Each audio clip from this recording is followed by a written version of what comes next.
Hello and welcome. I am Gimba Umar. Tonight, suicide bomber attacks Manu community near Maiduguri, the Borno state capital, killing at least 8 people and injuring many others. Over 9 people killed in Nigeria's northwestern states of Katsina and Kaduna as processions by Shia groups ends in violence. House of Representatives demands tougher measures to check rising cases of kidnappings in the country. And Burundi lawmakers back President Nkurunziza against the United Nations votes to leave the International Criminal Court.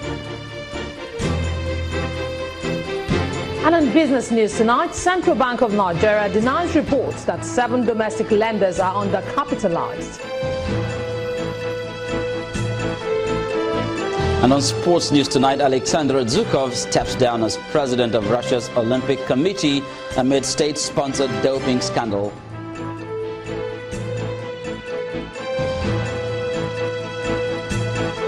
From Abuja, I'm Gloria Umezuki. Federal government moves to harness renewable energy, approves contracts for completion of abandoned 10 megawatts wind power project in Katsina State.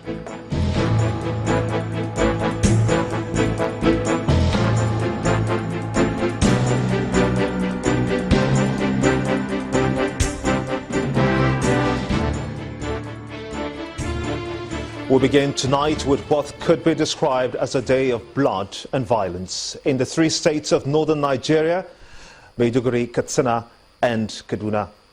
In the northeastern state of Borno, 8 people have been confirmed dead after a bomb explosion in Manu, a satellite community in Maiduguri, the Borno state capital in northeast of Nigeria.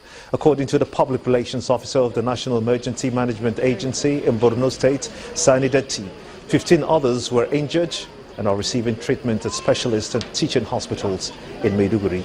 Those killed include the female suicide bomber who reportedly joined a cab and detonated the improvised explosive device, killing herself and other occupants.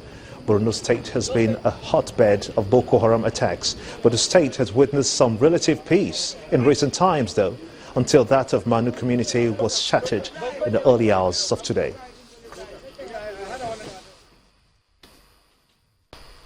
And just as the people in Manu were picking up the pieces of the explosion in their community, over 9 people are reported to have been killed and some buildings torched in separate violence in Katsina and Kaduna states, as Shia Muslims marked the martyrdom of a revered Islamic figure.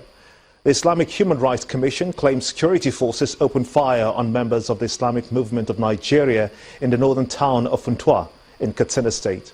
A face-off between members of the sect and security officials in Kaduna city, a stronghold of the sect, resulted in the burning down of a mosque used by its followers, with 4 people feared killed. The state government had last week described as an illegal association, banning it from operating in the state. Irate youths on rampage in some parts of Tudunwada community in Kaduna state. They descend on buildings allegedly owned and managed by members of the Islamic Movement of Nigeria, reducing them to rubble. Some residents in the area who claim not to be members of the sect count their losses. My brother Bashir is in his shop at Kwanan Chanchangi, so he does not any relates or any business with Shia sect. Like I just got call.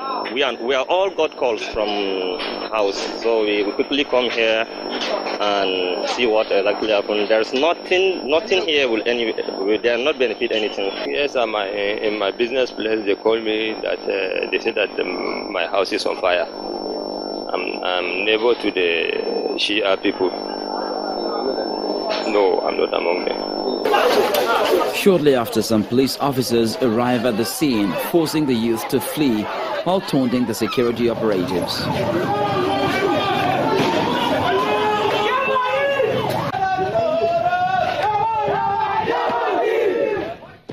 Spokesman of the police command in Kaduna, Mr. Ali Usman, assures the residents that order is being restored. We were able to disperse the crowd and control the whole situation. Presently, there is effective deployment of police patrol teams and contingents of Operation Nagi as well as undercover agents in every nook and corner of the society to ensure there is no further breach of peace in the state.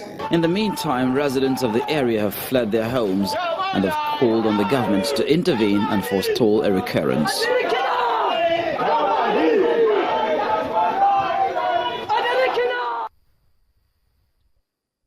Joining me on the news at 10 is Edifor Yakusak, a legal practitioner and has had extensive research on religious crisis in Nigeria's northern state of Kaduna. I want to thank you so much indeed for coming on the news at 10 at this time. She joins us from our Abuja studios.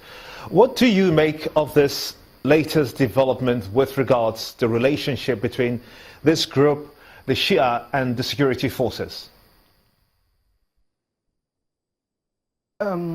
Today, when I heard about the news of what happened in Kano, I was completely mortified. I was sad to say, Kaduna rather, because, well, this has been going on for a while, starting with the clash of the military and the Shia on the 12th of December last year, and they've been having protests and all to release their leader, and he's not yet released. And I feel there is a need for the federal government to intervene in this crisis, because the Kaduna state government on one part just on the 7th of October prohibited the Shia from deemed their association unlawful. So I feel the federal government should step in and intervene. Let's take it from your words there. Do you suppose that the ban of the group by the Kaduna state government, is it the right thing to do? I don't think it is the right thing to do. It is completely unconstitutional, because the Constitution ensures all citizens.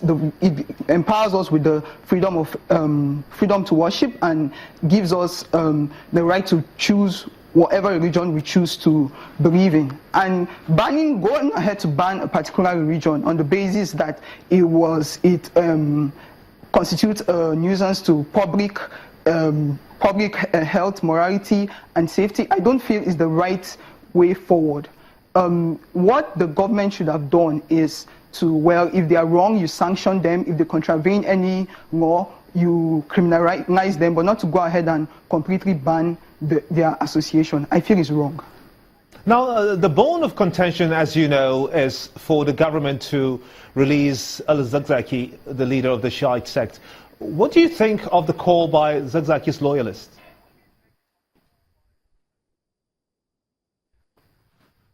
Well, anybody put in that position would definitely ask for their leader and protest in the sense that he should be released.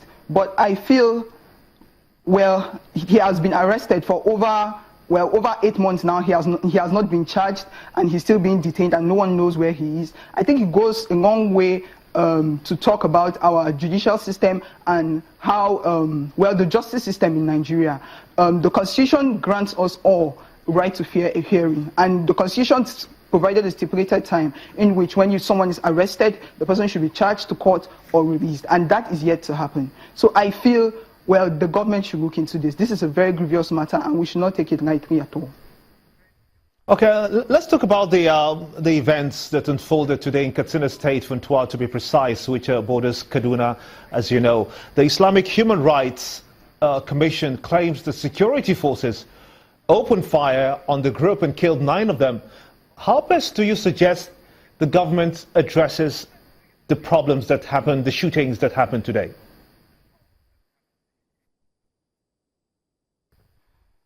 Okay.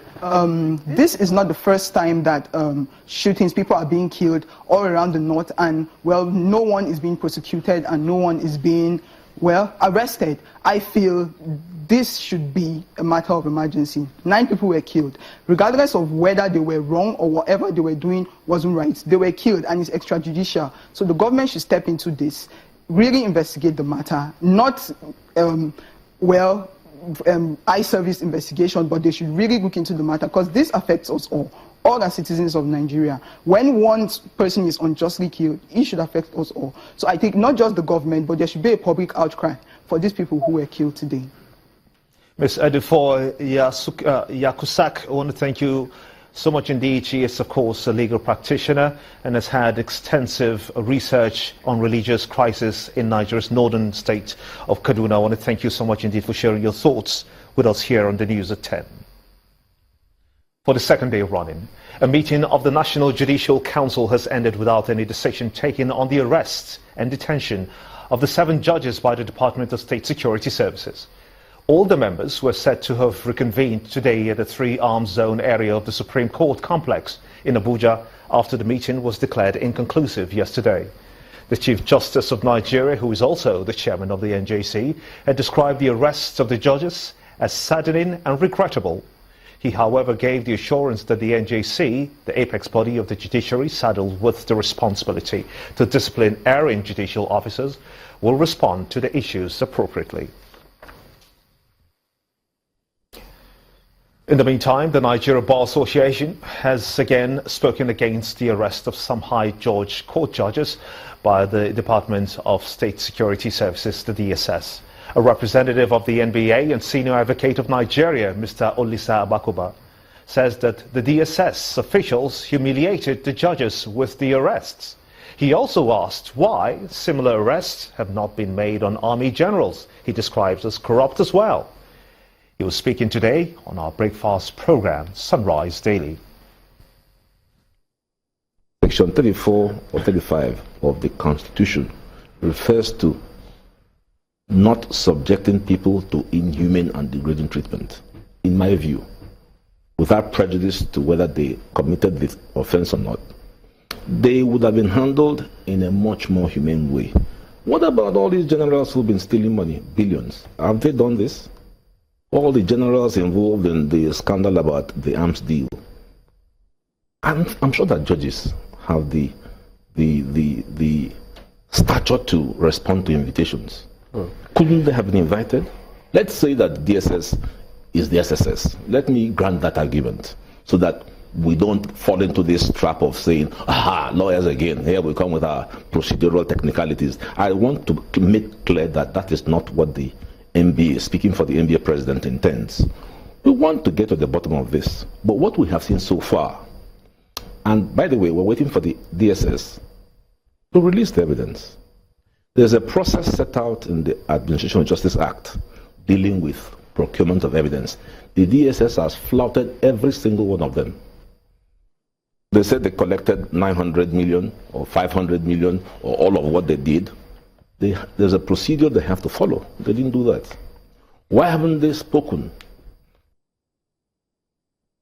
Olisa Agbakoba, senior advocate of Nigeria. Meanwhile, the government has responded to the recent arrest of some judges in the country by the Department of State Services, saying it does not diminish the respect of the Buhari administration for the judiciary as the third arm of the government.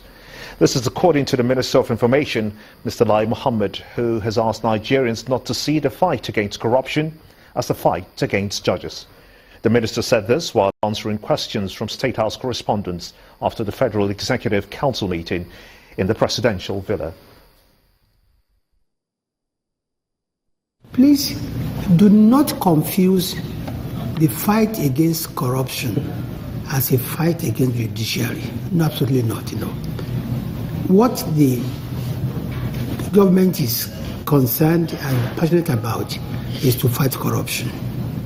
In the process of fighting corruption, it's not unusual that you step on some very sensitive toes.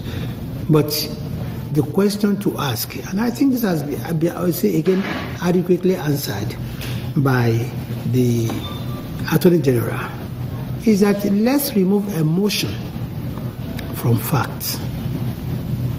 One, do judges have immunity? The answer is no. Can judges be arrested? The answer is yes. Have judges and serving judges been arrested in Nigeria?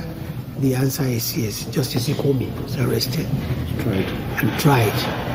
Magistrate Fugaji was arrested, tried, and convicted. So I think I want to make it clear. Number one, this government has the highest respect for the judiciary. Absolutely. Two, we are not in any way trying to ridicule the judiciary at all. Three, we're not painting the whole of the judges with the same brush. But we also have a duty to fight corruption at whatever level. And in doing so, we will do so, we're going to do so within the ambits of the law.